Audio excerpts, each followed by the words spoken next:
Sa araw nito, ito yung muna ating lulutuin. Yan. Ito yung ating kakainin ngayon guys. Yan sa guys. Pusit at saka isda. Pinagsama ko na. Kaya guys, panoorin nyo hanggang dulo ng videos ko. Para makita nyo kung paano ko linuto ito. Kasi napakasimple lang. Diba? Wala siyang gulay. Kasi napakamahal ng gulay guys. Kaya hindi kami bumili ng gulay ngayon. Tiis mo na sa gulay. Yan. Isda muna at saka yung pusit. Yun na kailangan pang lagyan na ng gulay. Napakamahal. Kaya ito muna. Panoorin nyo hanggang dulo ng videos ko guys kung paano ko siya linuto. Kung paano ko siya kasi tama wala siyang sahog-sahog, di ba? Pero masarap pa rin ang lasa niya.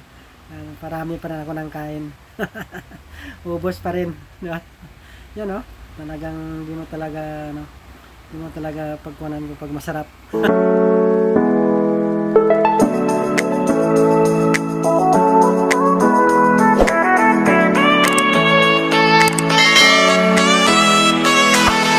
Magandang araw guys, welcome to my channel.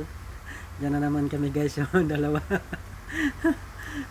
Pag-partner palagi sa pagluluto. Siya lang yung tagatingin sa mga linuluto ko guys.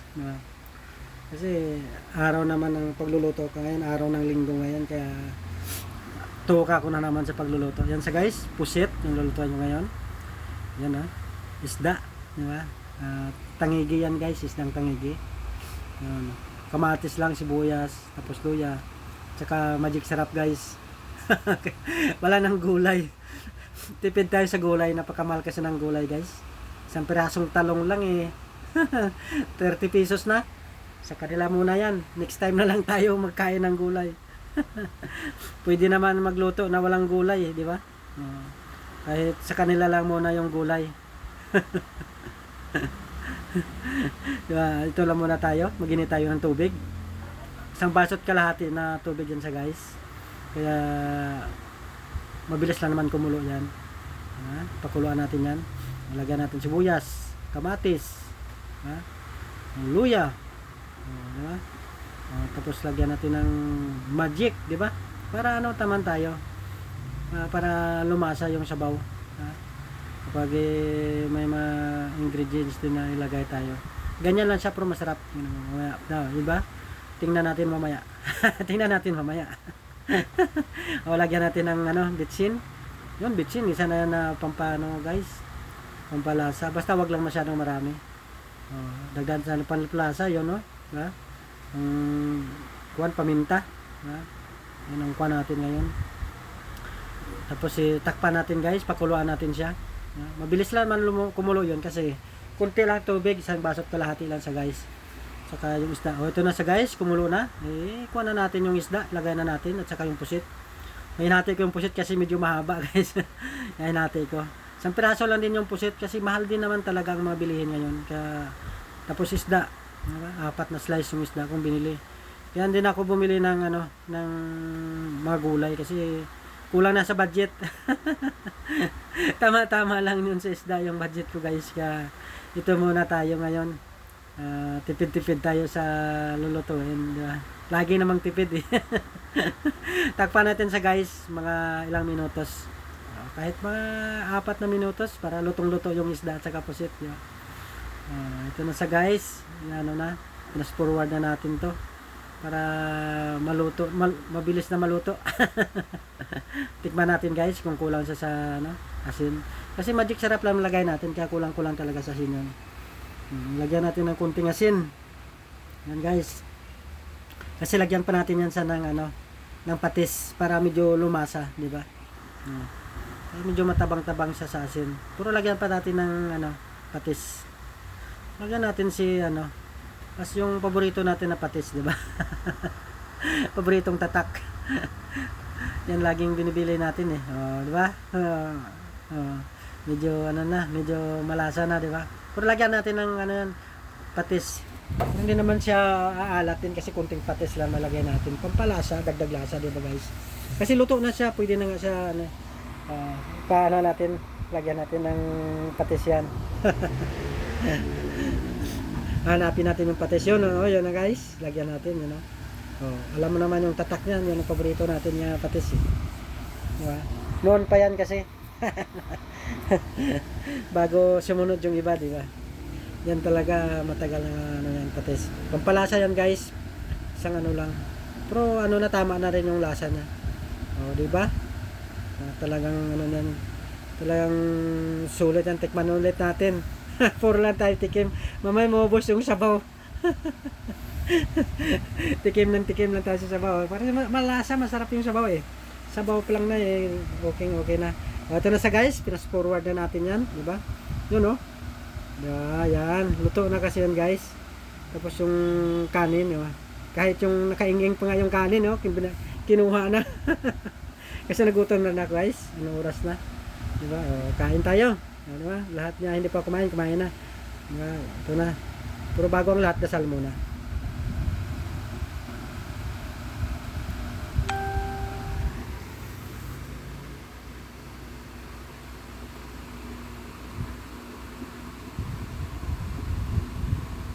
Ito na sa guys. Pasalamat tayo kay God. Kahit pa paano, meron tayong meron tayong pagkain sa pagkainan. Diba? O, tubig lang panulak natin guys. Isang platong kanin, isang platong ulam. Yan lang ano natin. Sulma tayo niyan. Hindi na naman tayo kakain ng gabi niyan mamaya. Tubig na lang. Tipid tayo. O, unang subo guys. Pusit para sa inyong lahat. Paborito. Sarap. Sarap talaga. Sarap talaga ang pusit. Paborito ko yan guys yung pusit. Kahit anong klaseng luto. Basta pusit siya. Talagang gustong gusto ko yan. Tapos sabaw. Pagkakuha ng sabaw, napakasarap. Kahit ganyan lang pala siyang luto. Ngayon lang din ako nagluto ng ganyan guys. Pero kamatis lang at saka kasi siyempre napakamahal ng sahog niya. Sarap din, masarap talaga yung sabaw pa lang na. Tapos 'di ba yung isda kasi din yung isda eh. Malasa din yung isda kasi tangiging na isda. 4 na slice lang yung ko guys. Hindi naman kalakihan, 'di ba? Pero mahal talagang mabilihan kaya tayo talaga. Tipid lang tayo, 'di ba? Kahit sa maliban na sa yung mga malalaking talaga, nagba-vlog talaga nga kumikita na. Ako kasi guys, di naman ako kumikita sa vlog ko. Ako lang tuwing Sunday lang ako nagba-vlog. Kasi siyempre araw-araw mo 'yan, 'di ba? Magastos, 'di ba? Magastos naman. Oh, 'di ba? Tapos hindi ka naman kumikita, magastos pa. Tapos hindi ka pa kumikita, 'di ba? Kaya talaga. Tiyaga lang, 'di ba? At least kahit pa paano mayroon na upload ako every kung magustuhan yung videos ko guys, pa-subscribe naman guys. Yung hindi pa naka-subscribe. Isang beses lang naman yan mag-subscribe guys eh. Kaya pag nag-subscribe ka ulit, mawawala yung mo, 'di ba? O kung naman pa-like, ganoon, 'di ba? Kuan tayo guys. Parang lang din. Di pa naman ako malaking Yung simula pa wala talaga akong di ba? Walang kita. Kaya ganun lang naman guys, tiyaga lang. Kaya dito tayo. Kaya kahit kayo, pwede din kayo mag-vlog naman. Kahit sa YouTube, Facebook, kanyan. Ako nag-upload din ako sa Facebook. Kaya kung mga short lang sa Facebook. Pero yung full ko dito ko sa kasi sa Facebook kasi parang maiksi lang yung na-upload. Hindi talaga siya mahahaba tulad kayo sa YouTube. Kahit mahaba pwede. Pero sa Facebook hindi talaga hindi pa ako marunong kasi Naghihip ako guys ng dagdag na sabaw guys kasi masarap lang yung sabaw. Kaya sabi ng misis ko, okay din pala ang ganitong luto kahit ganyan lang, walang ibang sahog, kamatis lang at saka sibuyas. Masarap din yung sabaw. Nagustuhan na rin yung sabaw eh. Kasi alam mo naman yung pag isda kasi na medyo fresh yung isda, matamis-tamis yung sabaw nga eh, 'di ba? Iba nga 'di ba pag kuwan sa dagat nga eh, pagluluto nila. Do parang hindi sila masyadong bitchin asin lang nga din eh. Masarap talaga pag mga fresh na isda. Kaya kami pag namalingki kami, hinahanap namin yung medyo fresh pa na isda. Kasi maganda talaga siya, guys. Kasi yung medyo 'di ba? Iba kasi pag nagtitinda kasi medyo madaya. May suki kasi kami sa palengke. Ito sa guys, nabubulunan ako. Sa sunod-sunod yung subo ko. Di ba? Kasi lasa pa ng isda, masarap pa, tamis-tamis yung lasa ng isda. Kaya sulit.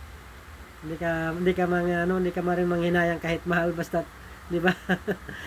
Basta masarap siyang klaseng isda. Yeah. Kaya ito sa guys, lalo yung pusit. Pag ka rin ng pusit, sabi ko rin itong pusit diba? Hinaluan ko ng pusit.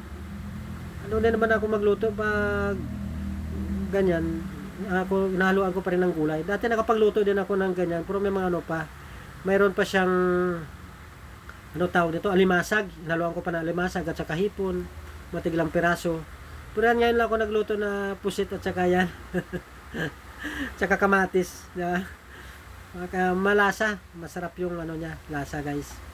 Diba? Ubos yun na kagad, oh. Kaya magana kain ko pag nagustuhan ko ulam eh. Every Sunday kasi guys ako nagluluto ng mga ulam namin. Punta kami ng palengke tapos ako na nagluluto niyan. Kasi siyempre pahinga naman ng misis ko pag pag linggo. Kasi maaga din siya nagigising kaya siyempre mga anak namin nag-aaral din kaya ganoon talaga. Maaga kami nagigising. Ganoon yun, alas 4 gising na. Araw-araw yun. Pag nagsimba kami ng linggo, ganoon din. Di ba? Alas 4 gising na kami para magsimba kami. Ganoon nun. Kaya, hindi natin talaga, kailangan natin talaga manalangin palagi, di ba? Katulad niya, natin ngayon, sitwasyon natin ngayon, di ba? Kaya, kailangan din natin na guys, wag na tayong makakalimot, di ba? Magdasal tayo palagi, di ba? Dami na ko, ay sarap yung sarap talaga yung ng pusit. Yung pusit din kasi din siya medyo okay din yung pusit kasi, di ba? Kaya sarap na sarap ako. Pati sabaw, di ba? Kaya subukan nyo guys kung magluto kahit kamatis lang.